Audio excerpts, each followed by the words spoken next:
Hey everybody, कैसे हो आप? I hope everything is going smooth as my explanations. हम लेके आ गए हैं फिल्म एम्पर का एपिसोड नंबर 216। इससे पहले हम रिकैप शुरू करें, मुझे तुम लोगों से एक शिकायत है। मैंने शुरुआत में बोलना बंद क्या कर दिया? तुम लोग एपिसोड देख के चले जाते हो और सब्सक्राइब नहीं करते। ये देखो बिल्कुल खराब बात है। हमें काफी जल्दी 100K पे पहुंचना है, क्योंकि 100K पे हम आपके लिए एक सरप्राइज प्लान कर रहे हैं। Although I do not know उसमें कितना टाइम लगने वाला है। चलो बात कर लेते हैं पिछले एपिसोड की। पिछले एपिसोड में जियानुस खूनी तालाब के बिल्कुल बॉटम में पहुंच जाता है, जहां उसे 2 ट्रेजर्स मिलते हैं। इनमें से एक घंटी थी जो घोस्ट वर्ल्ड के 12 ईवी सोल्जर्स में से एक होती है। इसका नाम था ब्लड रिवर बेल, और दूसरी होती है एक सोल फाइटिंग टेक्निक। क्योंकि वो ब्लड रिवर बेल जियान के लिए सूटेबल नहीं होती है, इसे दे दिया जाता है सोलिटर लॉर्ड को। वहीं पे जियान लेता है सोल टेक्निक को। वैसे वो टेक्निक काफी भयंकर थी, उसकी डिटेल्स आप पिछले एपिसोड को देख के जान सकते हो। जब वो उस टेक्निक को स्टडी कर रहा था, यूइंग, यांची और शाओई के ऊपर मिरर्ड पॉइजन सैक के 2 मेंबर्स हमला कर देते हैं। अफसोस की बात है कि इन दोनों ने जियान के गुस्से को जगा दिया था। इस वजह से जब वांगशे म्यूइंग के ऊपर खतरनाक हमला कर रहा था, जियान अपीयर होकर वांगशे का काम तमाम कर देता है। बेसिकली उसने वांगशे की खोपड़ी उड़ा दी थी।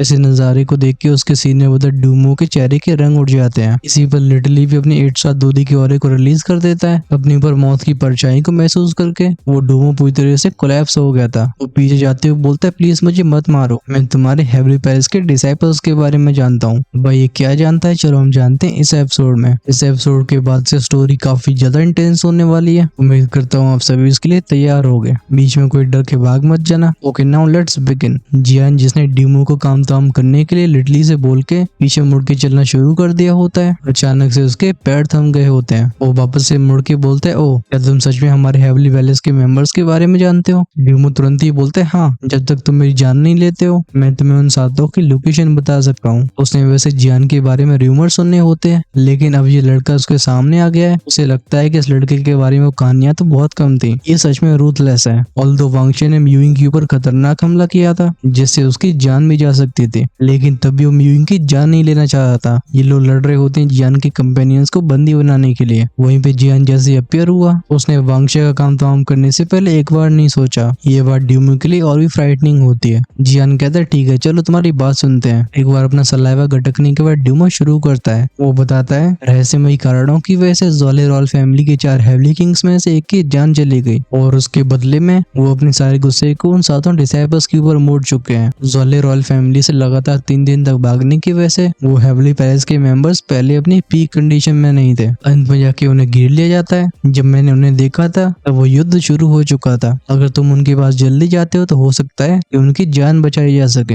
इन शब्दों को सुन के जियान आउट ऑफ कंट्रोल हो जाता है। वूज वूज वूज की साउंड के साथ उसके शरीर से पावरफुल सोल फ्लक्चुएशंस फैलने लगती हैं। ऐसी सोल स्ट्रेंथ की वजह से ड्यूमो एकदम कांप गया होता है। वो चिल्ला के बोलता है, जियान तुम क्या कर रहे हो? डर की वजह से उसकी आंखें एकदम श्रिंक हो गई थी। उसकी लिए अच्छी बात है कि उसकी जान बचाई होती है यांची ने। वो जियान से कहते हैं, शांत हो जाओ, हमारे लिए इसकी जान लेना सही नहीं होगा। ये मिरर्ड पॉइजन सैक्ट में एक हाई स्टेटस को रखता है। जहाँ तक बात रही उस वांगशे की, उसके मरने पे वंडू सैक्ट कंप्लेन नहीं करेगा। यांची की बात को सुनने के बाद भी जियान हेजिटेट करता है। वो कहता है, घास फूस को जड़ से उखाड़ना जरूरी है। यांची अपने सिर को हिला के बोलते हैं, नहीं तुम इसकी चिंता मत करो, एक मिरर्ड पॉइजन सैक्ट हमारी आंखों में कुछ नहीं है। जियान भी कुछ गहरी सांसें लेने के बाद खुद को शांत करता है। फिर वो ड्यूमो से पूछता है, कहाँ है वो? सोल परसेप्शन से बता पा रहा था कि ड्यूमो झूठ नहीं बोल रहा। ड्यूमो बताता है कि वो है नॉर्दर्न हिल्स में, क्योंकि वो पिछले सैक कॉम्पिटिशन में पार्टिसिपेट कर चुके हैं। मैं जानता हूँ कि उनके पास कई ट्रम्प कार्ड्स हैं, इस वजह से अब तक खुद को संभाल पा रहे होंगे। जियान की आंखों से किलिंग इंटेंट रिलीज होने लगा था। वो अपने हाथों क्लेंच करके बोलता है, चलो चला जाए, इस वक्त ज़ोलेरॉल फैमिली के सभी बेस्टर्ड्स को मरना होगा। यांची साय करके बोलते हैं, हमें नॉर्दर्न मोस्ट हिल्स पहुंचने में 1 दिन लग जाएगा। उम्मीद करता हूँ बच्चे तब तक खुद को संभाल पाएंगे। वो ये बोल रहे होते हैं तब तक जूश की आवाज के साथ जियान का फिगर उस दिशा की तरफ शूट हो चुका होता है। बचे हुए 3 लोग भी उसके पीछे जाते हैं। जब डूमो सेंस कर लेता है कि उसके आसपास और कोई नहीं है, डूमो खुद से बोलता है, डैम इट, मैंने सोचा नहीं था कि जियान इतना निर्दयी होगा। और वो दूसरा व्यक्ति,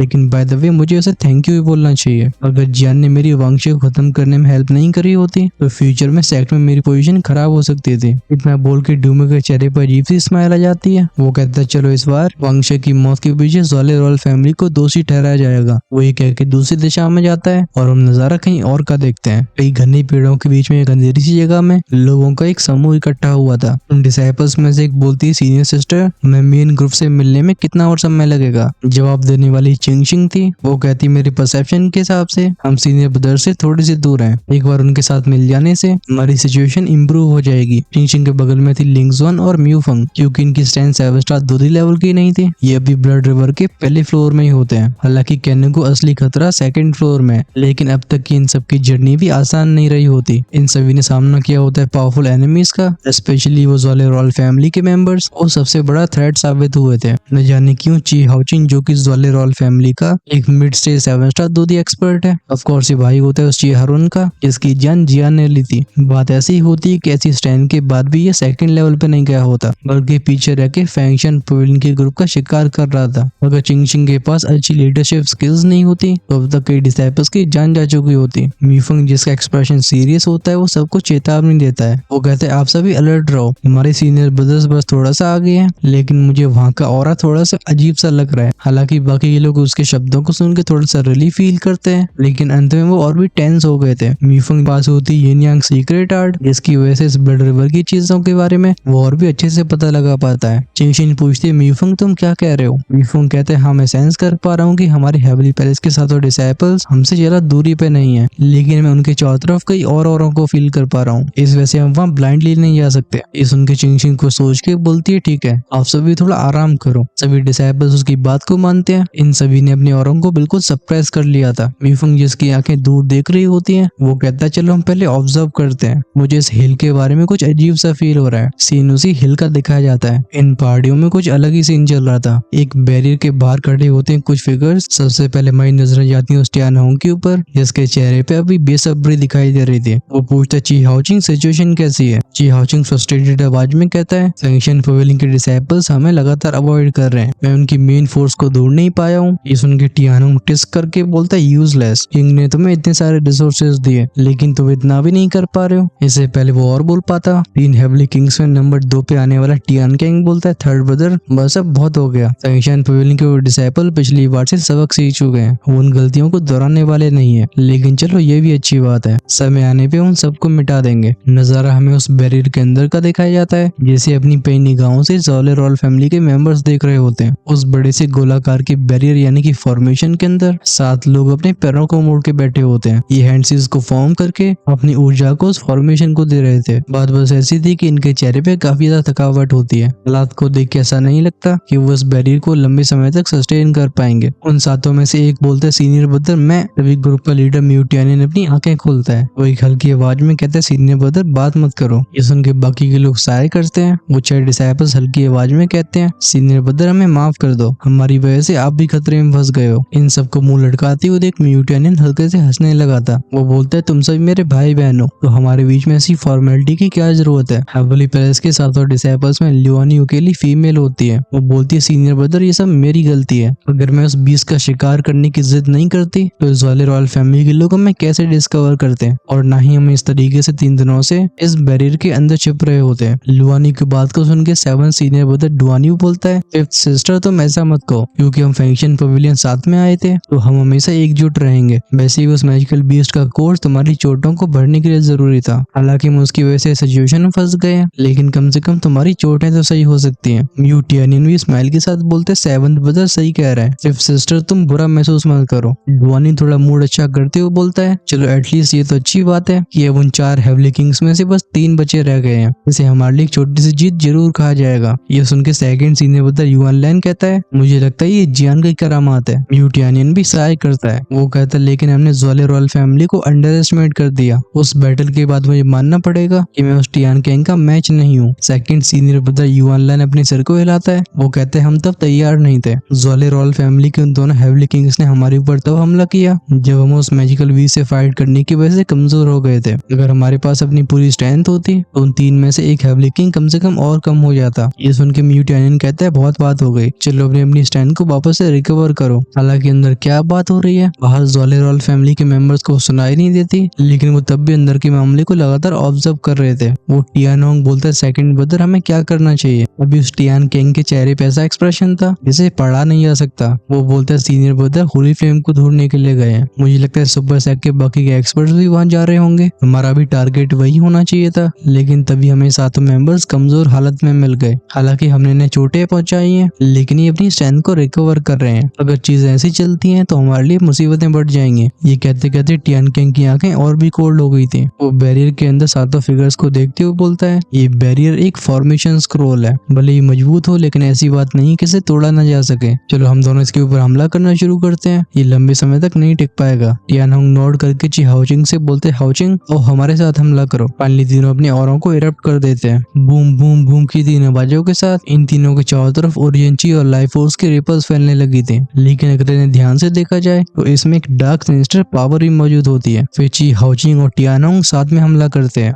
बैम बैम के साउंड के साथ उस बैरियर से एनर्जी बीम्स टकराती हैं, जिससे हम उसके ऊपर कुछ रिपल्स बनते हुए देखते हैं। फाइनली हमला किया था उस टियान कैंग ने। ये वो लाइफ और डेथ फोर्स थी। हालांकि इसमें डेथ फोर्स काफी कम होती है, लेकिन तब भी इस अटैक की वजह से वो बैरियर एकदम हिल गया होता है। फॉर्मेशन के अंदर म्यूटेनियन और बाकी लोग अचानक से अपनी आंखें खोलते हैं। म्यूटेनियन अपने हाथ को खोलते हुए बोलता है, तो अब इनसे सब्र नहीं हो रहा। उसे पता था कि इन तीनों में सबसे पावरफुल वो टियान कैंग है। इसकी स्ट्रेंथ लगभग 8 साल दूरी तक पहुंच चुकी है और उसने डेथ पावर को भी इस्तेमाल करना शुरू कर दिया है। वहीं पे टियान होंग और ची हाउचिंग इन दोनों को हैंडल किया जा सकता था। जब बाकी के 6 मेंबर्स देखते हैं कि म्यूटेनियन एक्शन लेने वाला है, वो चिंता से भरी आवाज में कहते हैं, सीनियर ब्रदर। म्यूटेनियन खड़ा हो जाता है। वो बोलता है, तुम लोग अपनी रिकवरी पे फोकस करो, ये फॉर्मेशन तुम्हारी ऊर्जा को वापस हासिल करने में मदद करेगी, तब तक इन्हें मैं हैंडल करता हूँ। इससे पहले वो 6 लोग और प्रोटेस्ट कर पाते, म्यूटेनियन बैरियर से बाहर चला गया था। उसे देख के टियानियन कहते, हाँ हाँ म्यूटेनियन, तो अब तूने अपनी मौत को स्वीकार कर लिया है। म्यूटेनियन कोल्ड स्नॉट के साथ बोलता है, हम बस एक हारा हुआ दुश्मन। म्यूटेनियन को खुद को खड़े रखने में ही परेशानी हो रही होती है। एक्चुअली में उस मैजिकल बीस्ट का शिकार करने में म्यूटेनियन ने सबसे ज्यादा मेहनत कर रही होती है। फिर वो टियान कैंग सबसे पहले म्यूटेनियन के ऊपर ही हमला करता है। टियान होंग को पीछे करते हुए टियान कैंग आगे आता है। वो बोलता है, म्यूटेनियन, मुझे अभी पिछला कंपटीशन याद है, मैं जानना चाहूंगा कि इस बार तुम में से कितने सर्वाइव कर पाएंगे। लगता है इस बंदे को अच्छे से पता होता है कि म्यूटेनियन की दुखती रख कहाँ पे है। हम तुरंत ही म्यूटेनियन को पागल होते हुए देखते हैं। बैम के साउंड के साथ जमीन फट जाती है और उसका फिगर आगे शूट हो गया था। ये देख के टियान कैंग कहता है, इम्प्रेसिव। अफसोस की बात है कि ये काफी नहीं है। ये कहती है उसकी बॉडी से रिलीज हुआ था वो सिनिस्टर ऑरा। लगता है अब ये बंदा इस ऑरे को छिपाने की कोशिश नहीं कर रहा। जब इविल ऑरे की रिपल्स म्यूटेनियन फील करता है, उसका मोमेंटम तुरंत कमजोर हो गया था। वो गुर्रा के बोलता है, ये इविल रेस की पावर है। टियान कैंग बोलता है, बिल्कुल सही, तुम्हारे फैक्शन पवेलियन ने हमारी ज़्वाले रॉयल फैमिली का हमेशा विरोध किया है। मुझे लगता है तुम हमारी पर पहले ही शक कर चुके होगे। क्यों? वेल, तुम लोग सही थे और उसके नाम के तौर पे मरो जाके। ये डार्क रेड इविल पावर उस टियान कैंग के पैरों से होकर तेजी से फैलती है। जैसे वो अपनी एक उंगली को उठाता है, उसके ऑरे में से एक बहुत बड़ा कांटा बाहर आया था। ये बेसिकली एक आइसिकल जैसा होता है जो बिजली से भी तेज रफ्तार के साथ म्यूटेनियन के सामने अपीयर हुआ था। इस चीज को देख के म्यूटेनियन की आंखें श्रिंक हो गई थी, क्योंकि उसके पास रिएक्ट करने का भी समय नहीं था। जब उसके दिल को मौत के पंजे ने जकड़ी लिया होता है, तभी क्रैक क्रैक बैंग के साउंड के साथ जमीन फटती है और इसमें से टेरिफाइंग खाकी फ्लेम निकलती है, जिस वजह से इविल पावर से बना आइसिकल वहीं रुक जाता है। अगले पल एक बूम के साउंड के साथ इससे एक रूलर टकराई थी और सुनाई दी थी एक तेज गुस्से से भरी आवाज। वो आवाज कहती, मेरे फैक्शन पवेलियन को छूने वाला उसे मरना होगा। जब म्यूटेनियन इस आवाज को सुनता है, वो इसे तुरंत पहचान जाता है। म्यूटेनियन कहता है, जियान। देखिए फ्लैश में अपीयर हुआ था जियान का फिगर, जिसे एक खाकी होली फ्लेम ने ढक रखा होता है। वो म्यूटेनियन के बगल में आके उसके कंधे पे अपने हाथ को रख लेता है। हालांकि म्यूटेनियन कुछ बोलना चाहता था, लेकिन वो पाता है कि उसकी दुखी पूरी तरीके से लगभग खत्म ही हो चुकी है। अच्छी बात है कि इससे पहले वो जमीन पे कोलैप्स हो पाता, एक जेंटल एनर्जी उसके शरीर की चोटों को काफी तेजी से भरने लगी थी। फाइनली म्यूटेनियन के पास बोलने की स्ट्रेंथ आती है। वो कहते, जूनियर ब्रदर जियान, तुम्हें इस बंदे की पावर से केयरफुल रहना होगा। म्यूटेनियन की थोड़ी हेल्प करने के बाद जियान फाइनली उसके सामने अपीयर होता है। फश फश फश की आवाजों के साथ उसके पैरों से होकर होली फ्लेम फैलने लगी थी। वो इविल एनर्जी और होली फ्लेम एक दूसरे में जाके क्रैश हो जाते हैं। ऐसा लगता है अपने अपने डोमेन के लिए लड़ रहे हो। अचानक से जियान को देख के उस टियान कैंग के एक्सप्रेशन खराब हो गए थे। उसने इस इविल एलियन रेस की पावर का इस्तेमाल इसलिए किया था क्योंकि वो इस मैटर को जल्दी फिनिश करना चाहता।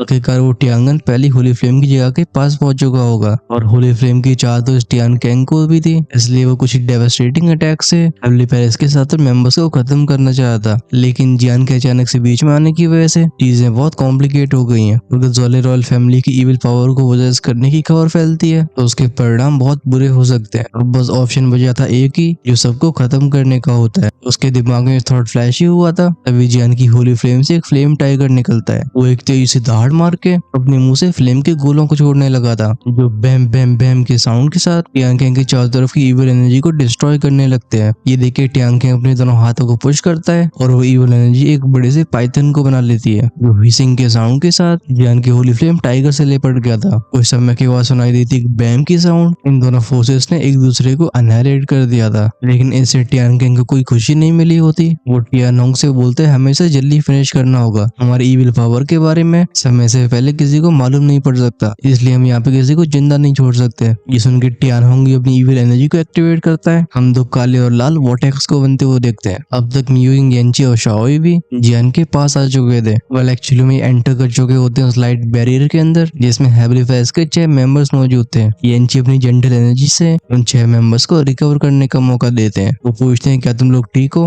अपने शरीर में इस गर्माहट को महसूस करके हेवली पैलेस के वो 6 मेंबर्स रिलीफ फील करते हैं। बैरियर के अंदर की हालात देखने के बाद शाओई बोलते हैं आप लोग यहीं पे रहो, मैं बिग ब्रदर की हेल्प करने जाता हूँ। ध्यान जाता है जियान की तरफ, जिसके चेहरे पे एक्साइटमेंट दिखाई देती है। वो कहता है interesting, half step 8 star 2 emperor level की स्ट्रेंथ और इविल रेस की पावर। ऐसे टियान होंग के साथ ची हाउचिंग भी अपनी ऑरे को रेडिएट करता है और टियान किंग चिल्ला के बोलते हैं अटैक। ये दोनों जस्ट आगे शूट होने वाले होते हैं। सिंपल फॉर्मेशन से एक और फिगर बाहर आया था। लिटरली कहता है तुम दोनों आज तुम लोग मेरा सामना करो, बिग ब्रदर आप इस टियान किंग को संभालो। एक और बंदे को अपीयर होते हुए देख टियान होंग के एक्सप्रेशन और भी कोल्ड हो जाते हैं। वो बोलता है ये मूर्ख कहाँ से आया, क्या ऐसे बिल्कुल मौत का भय नहीं है? जब टियान किंग देखता है लिटरली को, उसे तुरंत ही कुछ अजीब फील होता है। वो सीरियस एक्सप्रेशन के साथ बोलता है केयरफुल, इसके बारे में मुझे कुछ सही नहीं लग रहा। तभी उसके कान में वूश की आवाज आती है। जियान का फिगर आगे शूट हो गया होता है। उसके हाथ में होती है हेवी जोन रूलर, जो अटैक करने के लिए बिल्कुल रेडी होती है। ये देख के टियान किंग अपनी डार्क इविल एनर्जी को और भी इंटेंसिफाई कर देता है और उसका पूरा शरीर पूरी तरीके से काला हो चुका होता है। उसकी आंखें अजीब सी लाल। इस करप्ट ऑरे को देख के जियान हेजिटेट नहीं करता। ज़ूश बैंग के साउंड के साथ वो हैवी रूलर टियान किंग के पंच से टकराती है। फिर हवा में और भी स्लैशिंग आवाजें सुनाई देती हैं, जिसके साथ बैंग बैंग बैंग के साउंड गूंज रहे थे। जियान की हर एक रूलर स्ट्राइक के साथ आ रही होती है हेवली फ्लेम की पावर। जब इन हमलों की जड़ी लग जाती है तो टियान किंग को सराउंड करने वाली वो इविल एनर्जी तेजी से ट्रेम्बल होना शुरू हो गई थी। इसमें से ची ची की आवाजें सुनाई देती हैं और धीरे धीरे कमजोर होने लगती है। ऐसी पावरफुल होली फ्लेम एनर्जी की वजह से टियान किंग का एक्सप्रेशन भी अगली हो जाता है। अपने दोनों हाथों को साथ में लाके वो बनाता है सामने एक इविल एनर्जी का बैरियर। इसका सहारा लेके वो पीछे चला गया था। फिर वो हैंड से उसको चेंज करके अपने एक हाथ को उठाता है। अटैक का नाम था यिन डीमन क्लॉ। हम तुरंत ही उसके पीछे के स्पेस को डिस्टॉर्ट होते हुए देखते हैं। ये स्पेस के क्रैक बड़े होते हैं। एक मैसिव इल्यूजरी क्लॉ जो एक अलग ही सिनिस्टर प्रेजेंस को रखता था, वो डिस्टॉर्ट हुए स्पेस से बाहर आया था। और मिशन के अंदर 6 हेवली पैलेस के मेंबर्स में से लुआनी भी पूछती है अभी जियान की स्ट्रेंथ 7 स्टार दूधी के मिड स्टेज पे है, क्या वो सच में इसे हैंडल कर सकता है? लुआनी ने टियान किंग की स्ट्रेंथ खुद देखी थी और अब उसमें मिल चुकी होती इविल क्लैन की पावर। म्यूइंग हल्का नॉड करके बोलती है मुझे उस पर भरोसा है। जियान के चेहरे पे उस आत्मविश्वास को देख के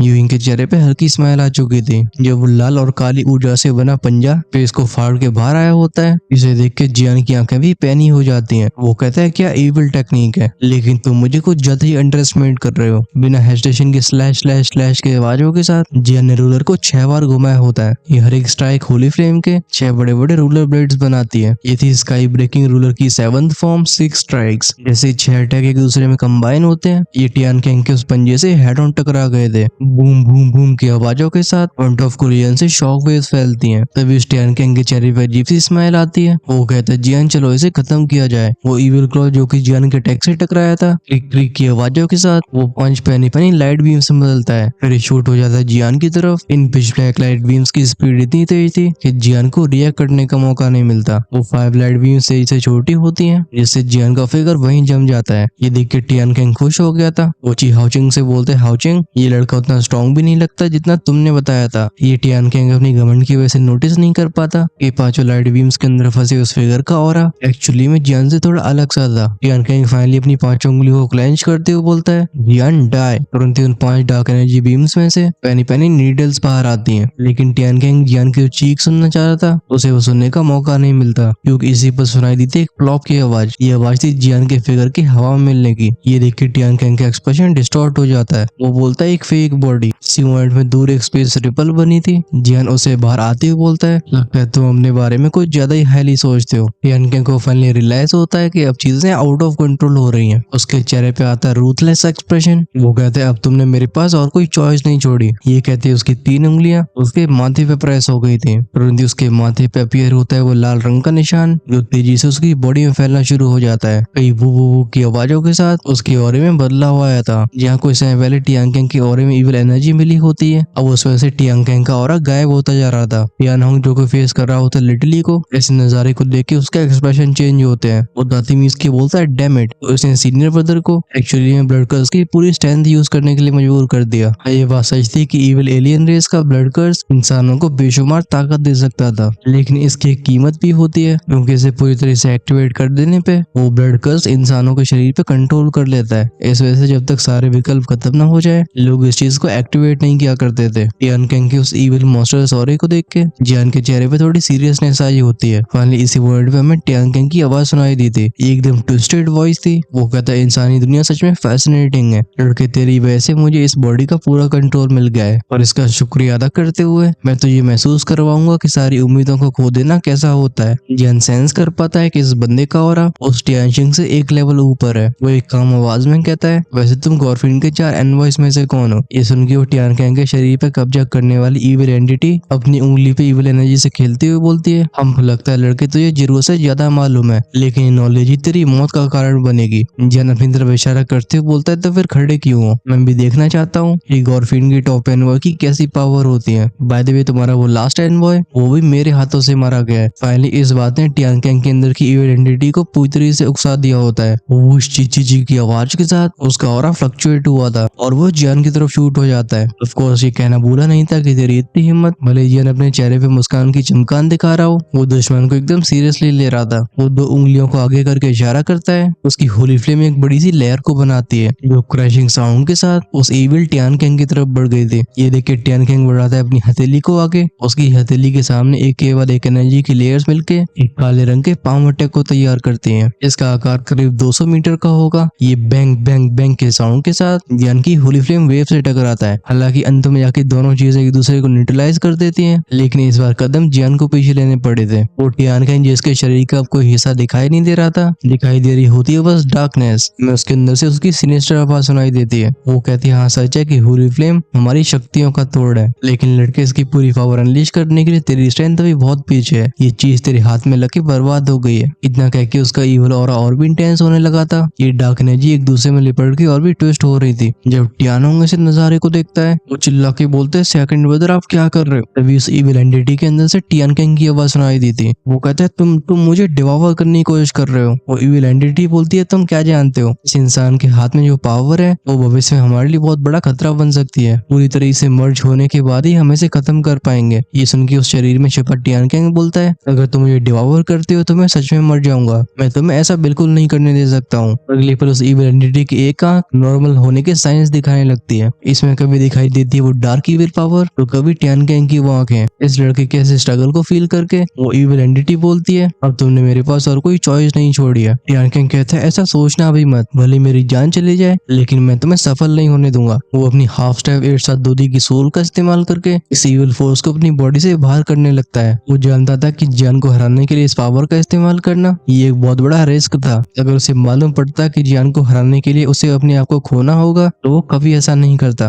जब ये दोनों एक दूसरे में स्ट्रगल कर रहे होते हैं, जियान चुपचाप से खड़ा नहीं रहता। उसके दिल की सी के अंदर होली फ्लेम का क्रिस्टल हल्का सा ट्रेम्बल हुआ था। इसमें से होली फ्लेम के एसेंस की कुछ बूंदें बाहर निकलती है जो जियान के हाथ से होती हुई रूलर में चली गई थी। अचानक से ऐसा लगता है जैसे रूलर अब एक धातु नहीं बल्कि लावा बन चुकी हो। बस इसके ऊपर वो होली फ्लेम के रूम्स दिखाई दे रहे थे।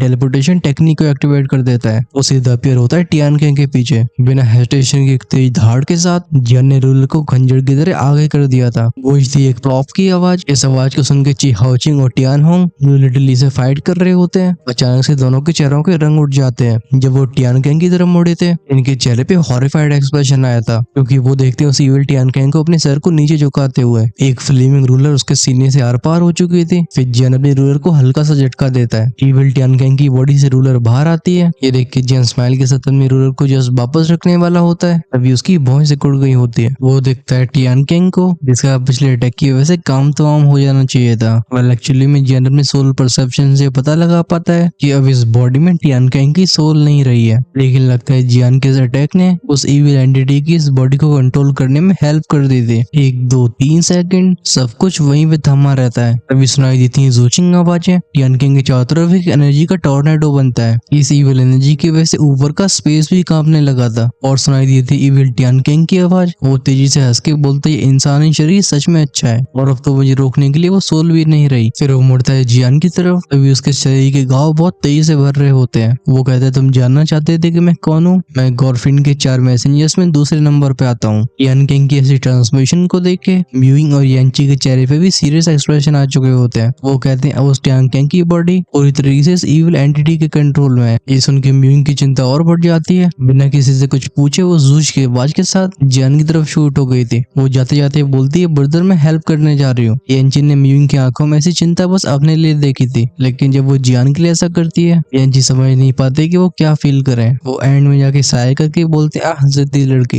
इतना कह के उनका एक्सप्रेशन भी सीरियस होता है। वो कहते हैं एट डू शैन यांग, गॉरफिन का सेकंड स्ट्रॉन्गेस्ट एनवॉय। भले तुम्हें लगता हो कि तुम पावरफुल हो, लेकिन आज चीजें तुम्हारे हिसाब से नहीं होंगी। उस इविल टियान केंग की तरफ देख के म्यू टैनिन पूछता है और लियान कि हम जियान की मदद करने के लिए चले। यांची से रिला के बोलते हैं डोंट वरी, जियान और यिंग दोनों के पास होली फ्लेम्स है। भले उनका कल्टीवेशन उतना हाई ना हो, लेकिन तुम्हें कंबाइंड होली फ्लेम की पावर को हल्के में नहीं लेना चाहिए। वो ये कह ही रहे थे तभी उन्हें टियान केंग के चिल्लाने की आवाज सुनाई देती है। वो अपनी हथेली को आगे बढ़ाते हुए बोलता है डाई। उसके पीछे मेटेरियलाइज हुआ था एक बहुत बड़ा सा पंजा। ये किसी मरी हुई चील का पंजा लग रहा था, क्योंकि इसमें से रेडिएट हो रहा होता है वो डेथली हो रहा, जिसे देख के चच्चों के रोंगटे खड़े हो जाएं। जब जियान की बॉडी के अंदर सोलिटर लॉर्ड इस नजारे को देखते हैं वो खुद से बोलते हैं तो इस एनवॉय को एक्चुअली में रून टेक्निक का इस्तेमाल करना भी आता है। लगता है इस बच्चे के लिए चीजें आसान नहीं होंगी, और एक बैटल फॉर्मेशन मास्टर होने की वजह से जियान उस ब्लैक क्लॉक के अंदर कई काले काले पावरफुल रून्स को सेंस करता है। ये अपने अंदर मेलिशियस पावर को रखते थे, जैसे होली फ्लेम पावर से भी डिस्ट्रॉय करना आसान नहीं होगा। जियान पूछते सीनियर मैं इसका कैसे तोड़ ढूंढूं? सोलिटर लॉर्ड एक्सप्लेन करते हैं अगर तुम्हारी स्ट्रेंथ 9 स्टार 2 लेवल पे पहुंच चुकी होती तो तुम्हें इस चीज का सामना करने में ज्यादा इशू नहीं आता। अफसोस की बात है कि तुम्हारे शरीर के अंदर वो पर्याप्त ऊर्जा नहीं है जो होली फ्लेम को उस लेवल तक पहुंचा सके। ऑफ कोर्स इम्पॉसिबल भी नहीं था। वो कहते हैं भले तुम्हारे पास वो रॉ पावर न हो, लेकिन अगर तुम एक ऐसी टेक्निक का इस्तेमाल करते हो जो फ्लेम की पावर की डिस्ट्रक्टिवनेस को और बढ़ा दे तो इस चीज को तबाह किया जा सकता है। ये सुन के बाद जियान बिल्कुल समय बर्बाद नहीं करता। बहुत समय के बाद उसने हेवली फ्लेम स्क्वायर को बुलाया था। हम उसकी स्टोरिंग से एक बड़ी सी स्ट्रक्चर को बाहर आते हुए देखते हैं जो आसमान के एक बड़े से एरिया को ढक लेता है। इसे देख के उस इविल टियान केंग की भौहें से कट जाती है, लेकिन वो अपनी इविल पावर को उस पंजे के अंदर भेजना बंद नहीं करता। उसे बताता है कि अगर उसकी टेक्निक अपने पीक पे पहुंच जाती है तो जियान तो क्या हेवली पैलेस के सातों डिसाइपल्स भी एक ही बार में तबाह हो जाएंगे। इसी मोमेंट पे जियान कहता है फ्लेम अपनी जगह पे पहुंचो।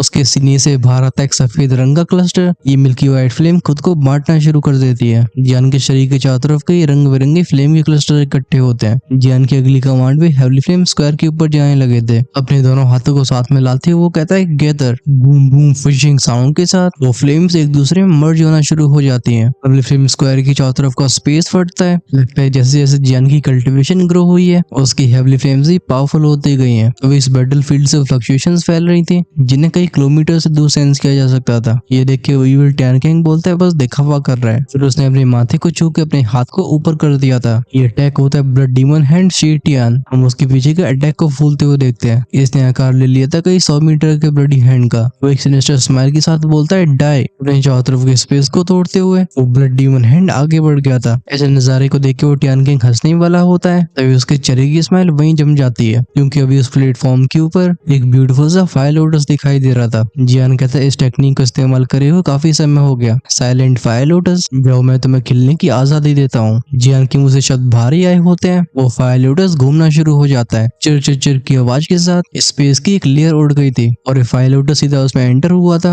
अगली बार उस ब्लड डीमन हैंड के सामने अपेयर हुआ था। बात ऐसी थी कि वो ब्लड डीमन हैंड अभी उस टियान केंग से बहुत दूरी पे नहीं पहुंचा था। इसी कारण से जब टियान केंग इस नजारे को देखता है फाइनली उसके चेहरे पे हॉरर दिखाई देता है। वो धाड़ के बोलता है नो, लेकिन उसकी आवाज पूरी भी नहीं हो पाई थी। सबके कानों में दिल दहलाने वाली बूम की साउंड जाती है। इसके साथ और भी डेफिनेट एक्सप्लोजन्स होते हैं। फ्लेम पूरे युद्ध के मैदान को घेर लेती है। अच्छी बात है कि डिसाइपल्स को प्रोटेक्ट करने के लिए यांची मौजूद थे। जब ब्लड डीमन हैंड के रून्स फायर लोटस के कांटेक्ट में आए थे ये एक पल भी नहीं टिक पाते। मैं एंड में उस टेरिफाइंग फायर स्टॉर्म के बीच में इविल टियान केंग का फिगर दिखाई दिया था। वो जो तेजी से भाग रहा होता है अभी ऑलमोस्ट उसका आधा शरीर पिघल चुका होता है। उसे एहसास होता है कि उसने जियान को बहुत हल्के में लिया। वो दर्द की वजह से तेज चीखते हुए बोलता है डैम इट। आखिर इस इंसानी लड़के के शरीर में इतनी सारी फ्लेम्स कैसे हो सकती हैं? इम्पॉसिबल, ये बिल्कुल इम्पॉसिबल है। लगता है जियान ने एक्सपेक्ट किया था कि उसकी हेवली फ्लेम्स इसे पूरी तरीके से तबाह नहीं कर पाएंगी। जो उस इविल टियान केंग के शरीर को फिर से हील होते हुए देखता है उसके चेहरे पे मैडनेस दिखाई देती है। अभी जियान के फायर लोटस की सारी कलियां फट चुकी थी, बस रह गया होता है उसके बीच का पार्ट। वो अपनी सोल से लॉक करता है उस इविल टियान केंग को। फिर वो वो कहता है गॉरफील्ड के सेकंड मैसेंजर, ये तुम्हारा अंत है।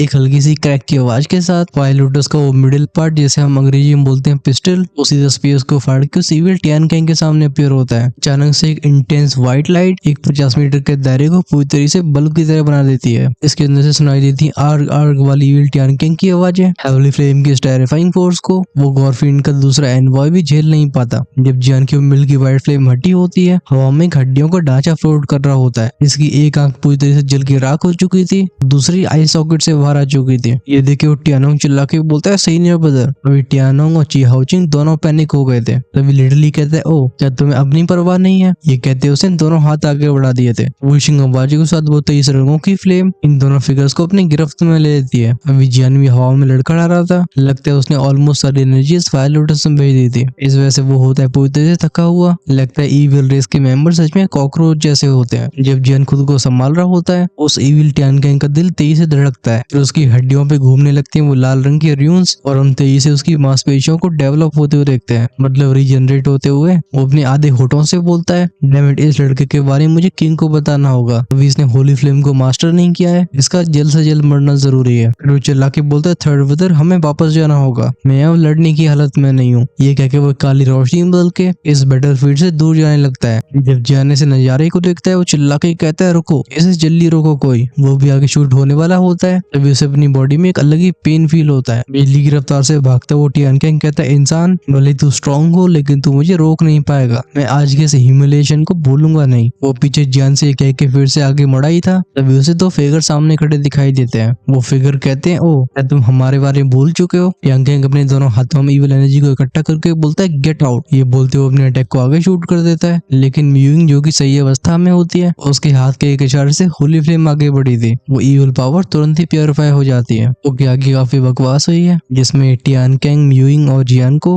अपनी इविल रेस की कई धमकियां देता है। हम चलो उसे स्किप करते हैं। वो टियान कैंग कहता है मैं वो फोर्थ एनवॉय नहीं हूँ, तुम भले मुझे चाहे कितना भी घायल कर लो, लेकिन मुझे तुम तबाह नहीं कर सकते। इसी मोमेंट पे जियान, जिसने कुछ मेडिसिन पिल्स की हेल्प से अपनी थोड़ी एनर्जी रिकवर कर ली थी, वो म्यूइंग के साइड में अपीयर होकर बोलता है वो ऐसी बात है क्या, लेकिन तुम्हारे लिए अफसोस की बात है कि तुम एक नहीं बल्कि दो होली फ्लेम्स का सामना कर रहे हो। ये कह के म्यूइंग और जियान दोनों अपनी हथेलियों को आगे बढ़ाते हैं। जब इनके हाथ कांटेक्ट में आए थे, हमें एक खाकी और एक अजर फ्लेम को एक दूसरे से मिलते हुए देखते हैं। फाइनली इस नजारे को देख के टियान कैंग गहरे सदमे में चला गया था। उसका हार्ट जो कि अभी हड्डियों के अंदर दिखाई दे रहा था, वो बहुत तेजी से बीट करना शुरू करता है। टियान कैंग कहता है नहीं तुम ऐसा नहीं कर सकते, तुम जो जानना चाहते हो मैं सब बताऊंगा मैं तुम्हारे लिए। इससे पहले वो आगे बोल पाता, एक क्रैश के साउंड के साथ होली फ्लेम उसे पूरी तरह से निकल लेती है। जब लिटरली इस चीज की वजह से थोड़ा डिस्ट्रैक्ट हुआ था, इस मौके का फायदा उठा के ची हाउचिंग और टियानोंग दो अलग दिशाओं में भाग गए थे। ऊपर आसमान में म्यूइंग और जियान दोनों अपने हाथों को वापस लेते हैं। अभी म्यूइंग के गाल हल्के से लाल हो चुके थे,